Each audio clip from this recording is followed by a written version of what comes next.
말씀과 함께하는 하나님의 행복의 소리. 이 시간에는 창세기 6장 1절에서 22절의 말씀을 가지고 함께하겠습니다.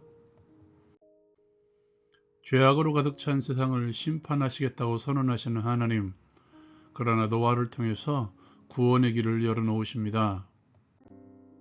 사람이 땅 위에 번성하기 시작할 때 그들에게서 딸들이 납니다.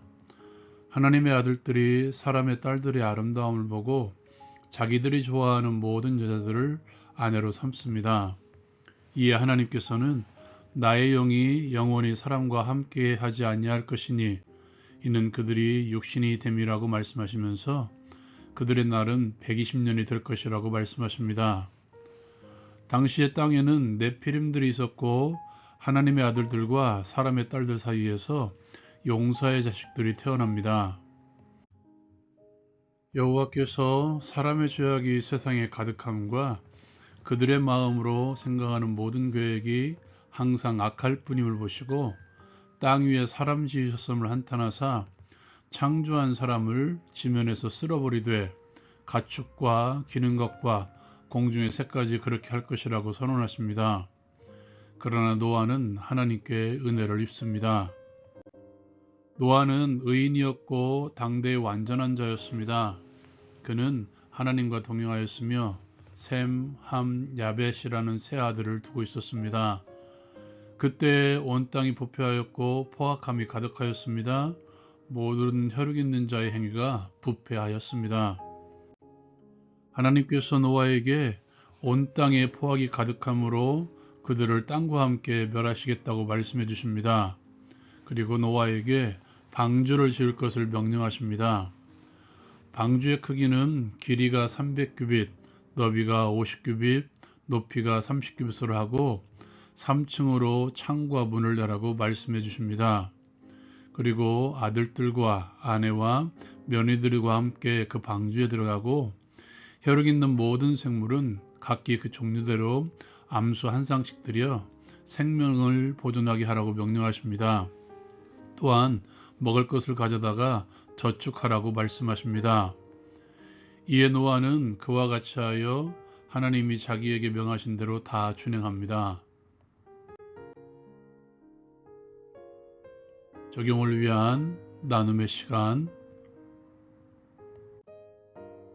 그리하지 아니하실지라도 다니엘의 새 친구의 고백이죠. 세상에 이와 유사한 식구가 있습니다. 삶이 그대를 속일지라도. 오늘 하나님께서는 세상에 대해서 이렇게 평가하십니다. 사람의 죄악이 세상에 가득하다.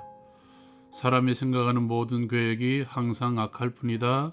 하나님 앞에 부패하여 포악함이 땅에 가득하도다. 모든 혈육 있는 자의 행위가 부패하였다.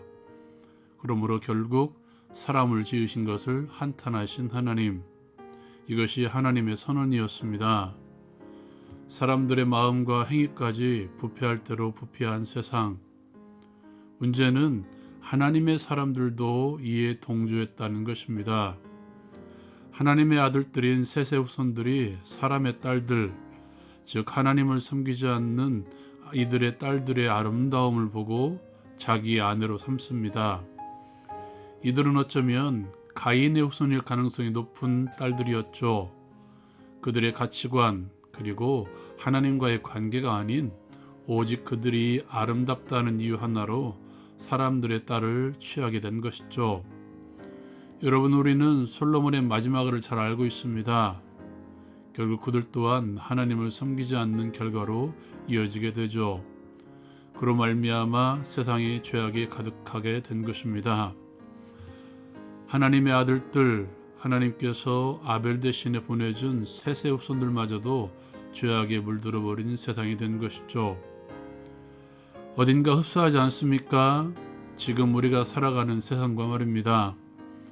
세상 가운데에서 섞일 대로 섞여 있는 그리스도인들과 비그리스도인들, 지금 정치권에서 사람들의 입에 오르내리고 있는 이들 가운데 교회에서 중요한 직분을 감당하는 이들이 아주 많이 있습니다.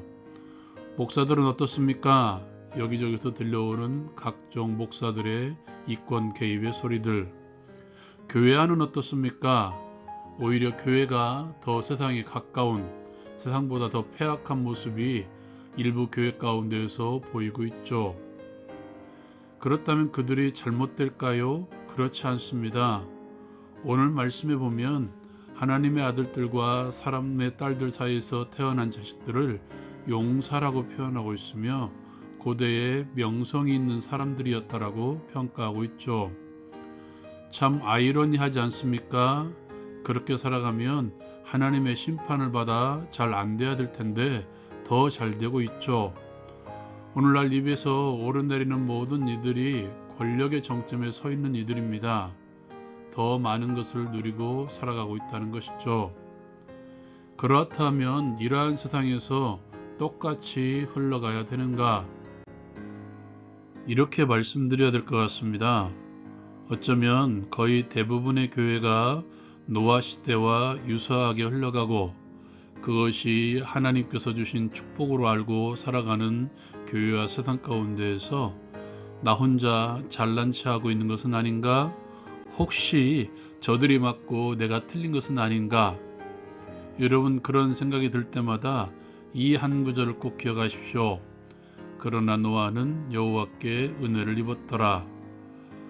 많은 이들, 거의 대부분의 이들, 아니 노아를 제외하고 모든 사람들, 사람의 딸들, 사람의 아들들, 하나님의 아들들까지 폐악으로 향해 가는 그 세대에서 그럼에도 불구하고 하나님의 은혜는 있었다는 것이죠. 이렇게 생각하십시오. 하나님의 은혜에 있어서는 애초에 노아에게 향해 있었습니다. 성경은 노아에 대해서 의인이요 당대의 완전한 자라, 그리고 그는 하나님과 동의한 사람이었다고 평가하고 있죠. 이 시간에 하나님의 은혜로 그가 의인이 되었는가, 아니면 그가 의인이었기 때문에 하나님의 은혜를 입었는가, 이것을 판가름하는 것은 중요한 것이 아닙니다. 하나님의 은혜에 있어서는 노아에게 있었고, 또한 하나님의 은혜 가운데 살아가는 사람이 어떤 삶을 살아야 되는가 노아를 통해서 우리에게 보여주고 있죠. 누가 의인입니까? 누가 완전한 자입니까? 누가 하나님과 동행하는 사람입니까? 오늘 방주를 짓는 노아를 통해서 우리에게 더욱더 적극적으로 보여주고 있는 것 같습니다. 하나님께서는 노아에게 내가 세상을 멸할 것이다. 너는 방주, 배를 만들어라. 내가 홍수를 일으킬 것이다. 여러분 그 당시에는 하늘에서 내리는 비라는 것이 없던 시대였습니다. 그렇다면 어떻게 홍수를 일으킬 것인가? 물이 들어오지 않도록 역청을 칠하라고 하셨는데 어떻게? 라고 생각하지 않았을까요? 그런데도 결론은 이렇습니다. 노아는 하나님이 자기에게 명하신 대로 다 준행하였더라.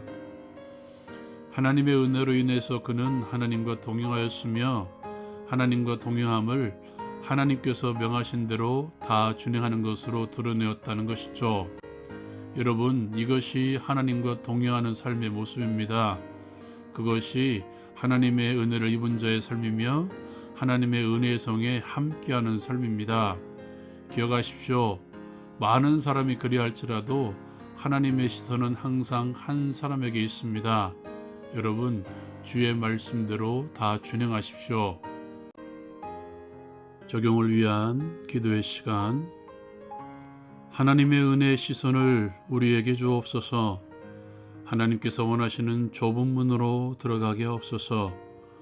주께서 주신 명령을 다 준행함으로써 하나님과의 은혜의 동행을 계속하게 하옵소서. 예수님의 이름으로 기도합니다. 아멘. 저는 개인적으로 하나님께서 말씀하신 120년이 홍수로 인한 세상의 심판의 기한이라고 생각합니다. 그 기간 안에서 방주를 짓는 노아를 생각해 보십시오. 많은 조롱 가운데 있었을 것입니다. 동행이란 그런 상황에서도 명하신 대로 다 준행하는 것입니다. 라온 큐티 마칩니다.